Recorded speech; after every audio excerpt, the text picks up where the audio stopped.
اور وہ کہتے تھے کہ ہماری یہ حالت ہے، ہم نہ روزہ افطار کر سکتے ہیں سکون سے، نہ ہم روزہ رکھ سکتے ہیں سکون سے۔ اور اس وقت اسلام آباد، وفاقی دارالحکومت اسلام آباد اور پنجاب اور سندھ کی اور بلوچستان کی یہ صورتحال ہے۔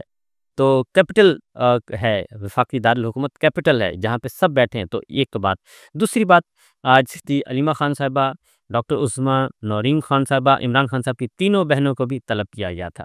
اور ان سے بھی پوچھ گچھ کی جا رہی تھی۔ سوشل میڈیا اس وقت ان کے لیے وبال جان بنا ہوا ہے کہ سوشل میڈیا پہ جو کچھ ہو رہا ہے بس ہم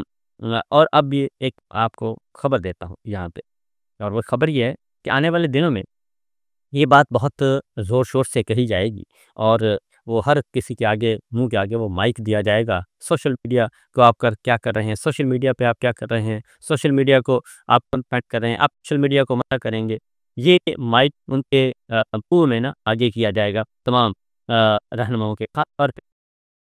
ہوں اب تو ساری خیر اس تمام کی تمام اپوزیشن اب اس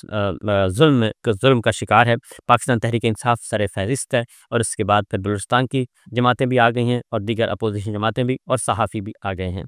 تو صحافی تنظیموں کی طرف سے احتجاج کیا جا رہا ہے، اور اسٹیٹمنٹ ریکارڈ کروائی جا رہی ہیں، اور پریس ریلیز جاری کیے جا رہے ہیں۔ میں یہ سمجھتا ہوں کہ پریس ریلیز جاری کرنے سے کوئی فرق نہیں پڑے گا، کیونکہ ان کو کوئی اثر نہیں ہوتا پریس ریلیز جاری کرنے سے۔ ہاں البتہ آپ ایک ایز کمیونٹی آپ یونٹی کا مظاہرہ کریں اور آپ بائیک آؤٹ کر دیں، ایک دن کے لیے آپ علامتی ایک دن کے لیے بائیک آؤٹ کریں، تمام اینکرز پروگرام کرنے سے انکار کر دیں، تمام رپورٹرز جو ہیں وہ ڈیوٹی دینے سے انکار کر دیں، اور کوئی خبر فائل نہ کریں۔ اس کی وجہ میں آپ کو بتا دیتا ہوں، کیونکہ آپ کے جو مالکان ہیں، ٹی وی مالکان نے جو جرنلسٹ، جو ورکنگ جرنلسٹ ہیں، ان کو بے یار و مددگار چھوڑ دیا ہے، ان کو فارغ کر دیا ہے، اور انہوں نے کہہ دیا ہے کہ جناب یہ ورکرز ہیں، آپ ان کو سنبھال لیں، ان کو کنٹرول کریں، ان کے ساتھ جو مرضی سلوک کریں، ادارہ پیچھے ان کے ساتھ نہیں ہوگا، ہم آرام سے سکون سے اپنا کام اپنا کاروبار کریں گے، آپ نے جو کرنا ہے کر دیں، کسی کو آف ایئر کرنا ہے آف ایئر کر دیں، کسی کو نوکری سے کہیں کہ ہم نوکری سے نکال دیں گے، ہماری ذمہ داری نہیں ہے، یہ ذمہ داری آپ کی ہے، لہذا ہمارے مفادات جو مالی مفادات ہیں ان کو کوئی نقصان نہیں پہنچنا چاہیے، ہماری فیکٹریاں، ہمارے کاروبار، ہمارے کارخانے اور ہمارا دھندا جو ہے وہ چلتے رہنا چاہیے۔ تو وہ دھندا یہ تو ہے ٹی وی مالکان کا، تو لہٰذا اب رہ گئے ورکنگ جرنلسٹ۔ تو ورکنگ جرنلسٹوں کے پاس بس ایک یہی ہے کہ ورکنگ جرنلسٹ کے پاس یہی اختیار ہے کہ وہ اس پہ آئیں متحد ہو کر اور بائیک آؤٹ کریں۔ یہ بائیک آؤٹ سے کیا ہوگا؟ بائیک آؤٹ سے صرف یہ ہوگا کہ عالمی سطح پہ ایک خبر بنے گی، عالمی میڈیا آپ کو کور کرے گا، عالمی ذرائع ابلاغ اس پہ سٹوری کرے گا، اور اس کے بعد یہ چیزیں کچھ تھوڑا سا مزید ہوں گی، وارم اپ ہوں گی، اور یہ فسطائیت جو ہے یہ سلسلہ اس کا رکے گا، ورنہ یہ رکنے والا نہیں ہے۔ کیونکہ سیاستدان جو ہیں وہ آپ کو معلوم ہے، وزیر دفاع جو ہے فارم 47 کے، وہ کہتے ہیں کہ بھئی یہ تو ہوگا، اور جو بھی حدود کراس کرے گا یہ ہم کریں گے، یہ صحافی حدود کراس کرے گا وہ بھی، اور سیاستدان کرے گا وہ بھی، یعنی کہ اپوزیشن کے لیے اور میڈیا پرسنز کے لیے اب کوئی سپیس نہیں ہے، اب اس طرف یہ سارے کے سارے بڑھ رہے ہیں، لہذا ذرا ہوش کے ناخن لینے چاہیے اور یونٹی شو کرنی چاہیے۔ نعرے بازی سے ان کو کوئی فرق نہیں پڑنا، اور پریس ریلیز جاری کرنے سے ہماری صحافتی تنظیمیں جو پریس ریلیز جاری کر رہی ہیں کوئی فرق نہیں پڑے گا، بائیک آؤٹ کریں۔ بائیک آؤٹ بڑی اسٹرینتھ ہوتی ہے، بڑی قوت ہوتی ہے۔ ایک دن اگر تمام رپورٹرز، تمام تنظیمیں مل جائیں اور ایک دن کے لیے یہ کہیں کہ آج ہم نے کوئی خبر فائل نہیں کرنی،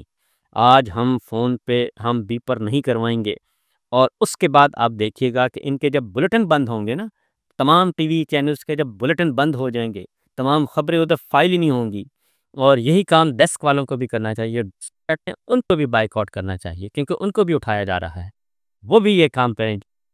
ٹی وی چینل ایک دن بالکل کچھ خبر نہیں دیتے ہوں گے، بند پڑے ہوں گے، تو پھر میں دیکھوں گا کہ یہ ٹی وی مالکان جو ہیں وہ کیسے اپنے ملازمین کو، اپنے جرنلسٹ، ورکنگ جرنلسٹ کو کیسے نکالتے ہیں اور کیسے آف ایئر کرتے ہیں، اور اپنی اس لڑائی سے اپنے آپ کو کیسے الگ تھلگ کرتے ہیں، کیونکہ یہ مال و دولت تو آپ لوگوں کی وجہ سے ہے، آپ کو تو ملتے ہیں چند ہزار، چند لاکھ، اور یہ چند کروڑ اور چند ارب جو ہیں وہ اس سے جو بنتے ہیں وہ تو ٹی وی مالکان بنا رہے ہیں، اس لیے یہ کام ضرور کیجیے گا،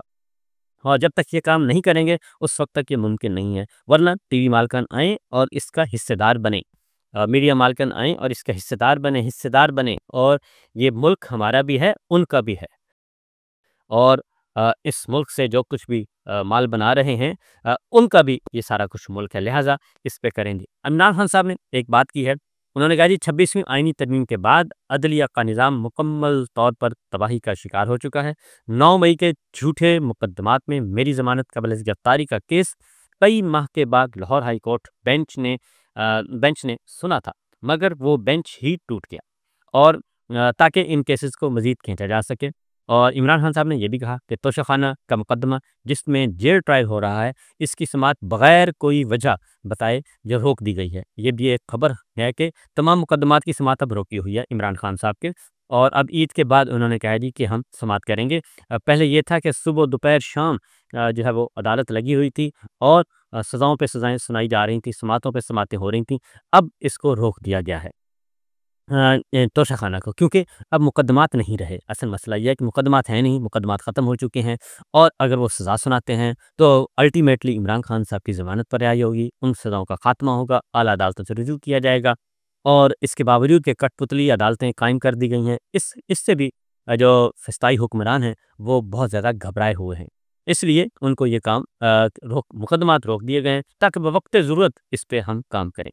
اس کی سماعت بغیر کوئی وجہ بتائے روک دی گئی۔ اس سے پہلے القادر ٹرسٹ کیس کے فیصلے کو صرف اس لیے لٹکایا گیا تاکہ اسلام آباد ہائی کورٹ میں جو ہے وہ کورٹ پیکنگ کے عمل کے ذریعے سے من پسند ججز لائے جائیں۔ یہ بھی ایسا ہو چکا ہے۔ القادر ٹرسٹ کا فیصلہ تقریباً 1.5 مہینے تک مؤخر کیا گیا، اور اس سے پہلے انتظام کیا گیا، اسلام آباد میں PCO ججز کو لایا گیا، اور اب وہ PCO ججز جو ہیں وہ اس پہ بیٹھے ہیں ان فائلوں پہ، اور وہ آگے معاملہ نہیں بڑھ رہا۔ کل بھی ہم نے دیکھا کہ سلمان صفدر صاحب سپریم کورٹ میں تھے، اور قائم مقام جسٹس ڈوگر نے وہ فائل جو ہے وہ اٹھا کے پھینک دی، اور انہوں نے کہا جی کہ چلیں وکیل صاحب نہیں آئے تو پھر سماعت عید کے بعد کریں گے۔ وہ شعیب شاہین صاحب کہتے رہے کہ جناب انتظار کر لیں، لیکن ایسا نہیں ہوا۔ اور اس کے بعد عمران خان صاحب نے یہ بھی کہا کہ انہوں نے کہا کہ بہت دشواری کے بعد ہمارا کیس وہاں لگا، مگر آج ہماری اپیل پر اعتراضات دائر کر کے اس کو عید کے بعد تک پھینک دیا گیا، اور اداروں کا فوکس اپنے کام اور دہشت گردی کو روکنے کی بجائے تحریک انصاف پر کریک ڈاؤن کرنے اور میڈیا، جیلیں اور عدالتیں کنٹرول کرنے پر ہے، اور اڈیالہ جیل کو ایک کرنل کنٹرول کر رہا ہے۔ کسی کرنل کو کیا اختیار ہے کہ وہ جیل میں بیٹھے اور جیل کنٹرول کرے؟ اس ہفتے میری بہنوں سے ملاقات نہیں ہونے دی گئی، اور مختلف عدالتی احکامات کے باوجود نہ دوستوں سے ملاقات اور ہونے دی جاتی ہے، اور نہ ہی بچوں سے فون پر بات کروائی جاتی ہے، اور نہ ڈائری کی رسائی اور نہ ہی کتابوں کی رسائی ہونے دی جا رہی ہے، اور نہ ہی کتابوں کی رسائی ہونے دی جاتی ہے۔ سیاسی رفقا سے 6 ماہ میں صرف ایک دن ملاقات ہونے دی گئی، وہ بھی مقررہ وقت اور دن پر نہیں، کبھی کوئی پابندی لگائی جاتی ہے اور کبھی کوئی۔ اب یہ دیکھیں کہ کتابوں پر پابندی لگا دی گئی ہے، کتابیں نہیں دی جاتی، ڈائری نہیں دی جاتی، پینسل نہیں دی جاتی۔ قلم پینسل سے یہ کتنے گھبراتے ہیں، کتابوں سے یہ کتنے گھبراتے ہیں، یہ سوچ سے گھبراتے ہیں۔ اصل میں یہ سوچ اور شعور ہے، اس سے گھبرا رہے ہیں کہ یہ ہمارے ساتھ ہو کیا رہا ہے۔ ہم تو سب کچھ A1 کر کے بیٹھے تھے، تو یہ آنن فانن ہو کیا گیا ہے، اور ہمارے صورت ہمارے کنٹرول میں کیوں نہیں آتی؟ عمران خان صاحب نے کہا کہ یہ چاہیں جتنا زور لگا لیں، میں ان کی فسطائیت کے آگے نہ پہلے جھکا تھا اور نہ اب جھکوں گا۔ عمران خان صاحب نے یہ بات واضح طور پر یہ کہی ہے، اور انہوں نے کہا ہے کہ پاکستان کے تمام مسائل حقیقی عوامی نمائندوں کے ذریعے ہی حل ہو سکتے ہیں، اور ملک کو 1971 کی طرح توڑنے کے بجائے جوڑنے کی ضرورت ہے۔ جوڑیے ملک کو۔ ہم بھی یہی کہتے ہیں کہ یہ پرانے فارمولے، جنرل ایوب خان نے یہ کیا، جنرل ضیاء نے یہ کیا، یحییٰ خان نے یہ کیا، جنرل مشرف نے یہ کیا، یہ سارے فارمولے متروک ہو چکے ہیں۔ ان میں سے کوئی فارمولہ، کوئی اسٹریٹجی، کوئی فسطائیت اس وقت نہیں چل سکتی۔ جتنے مرضی طاقت کے استعمال کر لیں، اور ذوالفقار علی بھٹو صاحب کی بھی جو ہے وہ والی اسٹریٹجی بھی آج کامیاب نہیں ہوگی، کیونکہ لوگ باشعور ہو چکے ہیں، عوام باشعور ہو چکے ہیں۔ اب عوام یہ نہیں کہتے کہ اب یہ بلوچستان یہ بالکل نہیں کہہ رہا کہ بلوچستان یہ نہیں کہہ رہا کہ جناب ہم نے علیحدہ ہونا ہے، وہ یہ نہیں کہہ رہا۔ وہ کہتا ہے ہمیں ہمارے حقوق دیں، اور ہمیں ہمارا ووٹ کا حق دیں، ہماری پسند کے حکمرانوں کو ہم منتخب کرنے دیں۔ وہ یہ کہہ رہے ہیں، وہ حق حکمرانی مانگ رہے ہیں، وہ حق سیاست مانگ رہے ہیں، وہ حق جمہوریت مانگ رہے ہیں، وہ حق ووٹ مانگ رہے ہیں۔ وہ ان میں سے کوئی علیحدگی کا مطالبہ نہیں کر رہا۔ یہ سب سے بڑا مسئلہ ہے کہ وہ کہتے ہیں کہ آپ قابض ہیں، آپ ملک کی جان چھوڑیں، آپ اپنا کام کریں، ہمارا کام ہمیں کرنے دیں، جمہوریت، آئین، قانون کے مطابق اس ملک کو چلنا ہے، وہ یہ کہہ رہے ہیں۔ تو بلوچستان میں بھی اس وقت عمران خان صاحب نے کہا کہ جی ایک جعلی حکومت مسلط ہے، کیسے مسائل کا حل کر سکتی ہے؟ مجھے بطور پاکستانی اور سابق وزیر اعظم پاکستان حالات پر شدید تشویش ہے، اور دہشت گردی کے بڑھتے واقعات پر پرامن احتجاج کرنے والے نہتے لوگوں پر گولیاں چلانا، تشدد کرنا، گرفتار کرنا،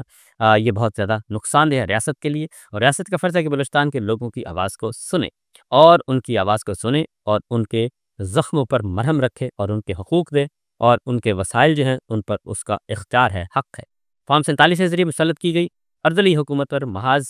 ہر محاذ پر ناکام ہے، اور ان کی خارجہ پالیسی ناقص ترین پالیسی ہے۔ افغانستان کے ساتھ بات چیت، انہوں نے کہا کہ افغانستان کے معاملے میں عمران خان صاحب نے کہا کہ 2200 کلومیٹر طویل سرحد ہے، اور ہماری پالیسی کے مطابق ہم نے اپنی پالیسی، افغان پالیسی لے کے آئے، اور اس کے بعد پاکستان میں 3.5 سال امن رہا مکمل طور پر ہمارے دور اقتدار میں، اور اس کے بعد یہ پھر جو بائیڈن کی پالیسی پہ انہوں نے عمل کیا، اور جو بائیڈن کی پالیسی پر امپورٹڈ سرکار نے جب عمل کیا تو اس کے بعد سے لے کے اب تک پاکستان پھر بدامنی کا شکار ہو چکا ہے۔ تو میں اس طرف یہی کہوں گا جناب تمام طاقتور